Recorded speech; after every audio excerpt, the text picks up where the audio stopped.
Hey, I'm going to show you how this one Tonewood amp can work on two guitars. I can put it on this Yamaha student guitar of mine and use the same Tonewood amp on my Martin 000. One Tonewood amp, two guitars.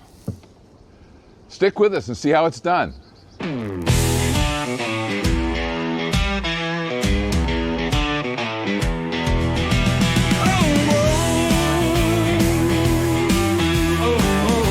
Hey, it's Mike, messing with music. Today I'm going to show you how the Tonewood amp is easily applied to an old guitar and a new guitar. This Yamaha G55a, over 50 years old, been my student guitar. We've given it new life by adding a piezo under the strings on the bridge without drilling any holes in it. There's a video on that you can watch. I'll point to it here so you can go see that. And then I've got my Martin 000 nylon. And I put an X brace. I got two X braces. I bought this all used, on Reverb, so I didn't spend a lot of money. I just wanted to have a Tonewood amp to compare to the Tonewood 2 that I ordered 3 months ago and have not received yet. So I'm wasting no more time. I'm going to let you guys see the way that the Tonewood amp works in comparison to the HyVibe, right? You've seen videos on on the HyVibe. I'll do some more where when I get the Tonewood amp 2, I will do a direct comparison to the HyVibe on that one. But when it comes to the comparison of Tonewood and HyVibe at the Tonewood 1 stage, the Tonewood 1 is a hobbyist sort of tool. It's got an incredible amount of flexibility. You can play around forever with filters and setups and so forth and get just exactly the sound you want out of the guitar. But it's not easy to flip between those things. It's not easy to easily pick the effects that you want, like it is with the HyVibe. But again, it's for a different type of user. But it is an easy way to add a new element to your guitar. The X brace that I added to this guitar and to the Martin was very easy to install. In the case of this old guitar, I cleaned it out really well. I used an alcohol wipe all around it, and then I put the X brace in, took the little pads off, and stuck it in.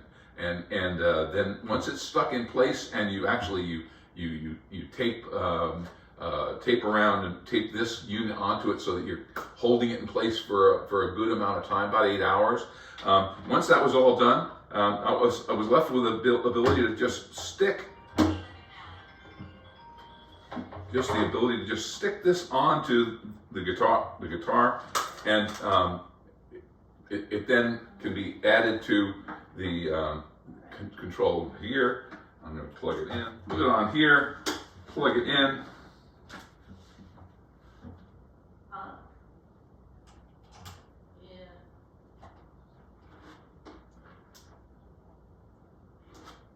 Okay. Now, you have the feature of having setups for guitars.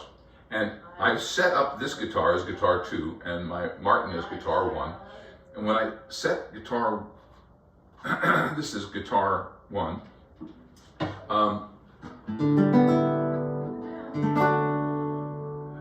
Let's record everything through this AKG mic.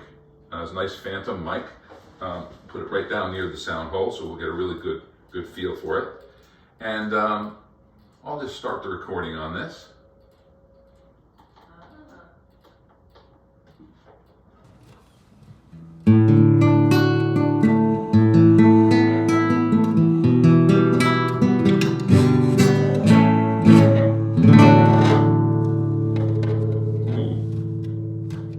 Interesting effect. Actually, I'm having a problem. There we go. Situating this properly is a big deal, there's a little grommet that is where it affixes to the guitar back and where it puts the sound into the guitar. And if you can't get that solid down on the guitar, it's a problem. Now let me point this out to you. So what you see here is that this is sitting on a fairly curved back, and so See the little hole here that is supposed to be able to connect with the back of the guitar. It doesn't do so very well. Move it down a little further, trying to get it so that it connects better. And the better that connection, the better your amplification into the guitar is going to be. Apparently on the Tonewood 2, they fixed this. Somehow they got some kind of articulation so that it can snap down closer to the guitar on a curved back. But in this case, it's failing a bit because it just doesn't. The room. Let's try that again. Trembly.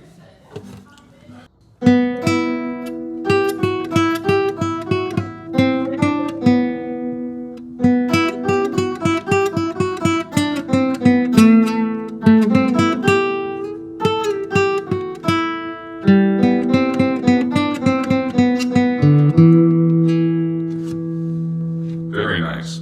Okay, so you can hear that you get a nice effect from that one. There are some others here as well. There's all sorts of filters and delays. Here's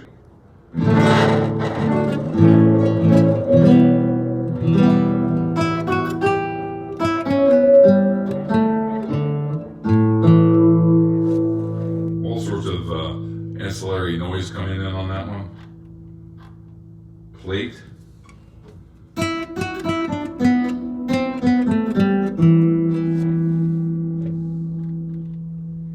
Delay.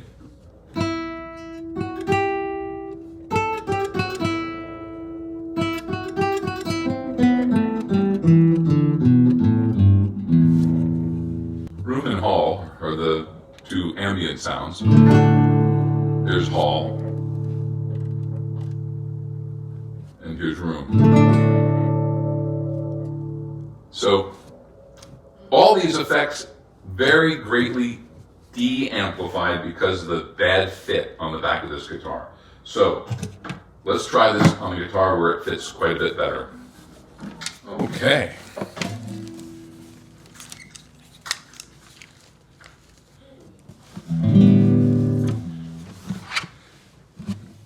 So the connection on this guitar is very different.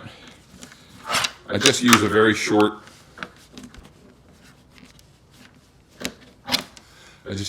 quarter-inch connection. So go directly from the quarter-inch on the back of here to the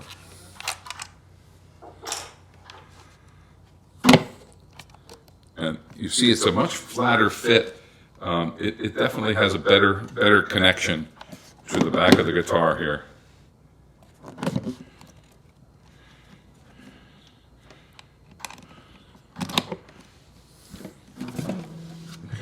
So starting with it off, there we go.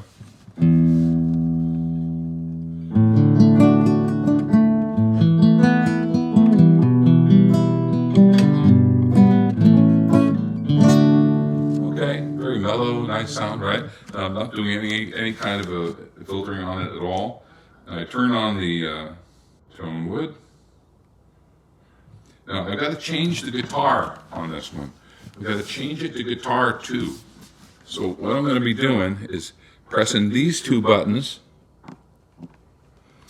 to settings and moving settings to guitar number and go to guitar 1. There we go, guitar 1 selected. Now we're on a different guitar setting. I tried this earlier without messing between the two guitars, and the Yamaha went crazy. It thought it was the Martin, and it made all sorts of feedback. And so you really need to tune the guitar in. There's a tuning process that you go through to tune it in for that particular guitar. So right now I'm on room. I'm on, let's see, all the settings are, gain is 10, volume is 19. The pre-delay, I got to go pre-delay to 10. High cut is at 25, decay is at 24. And we're on room.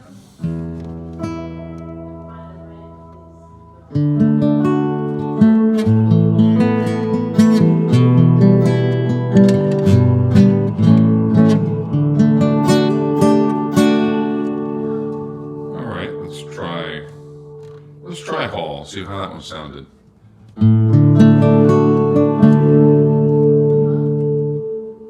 Okay, a bit more ambient sound comes into that one. How about plate?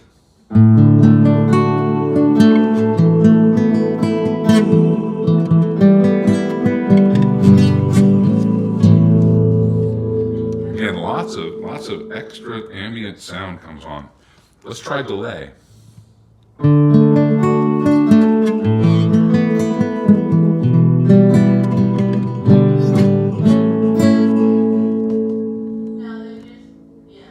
And trembly.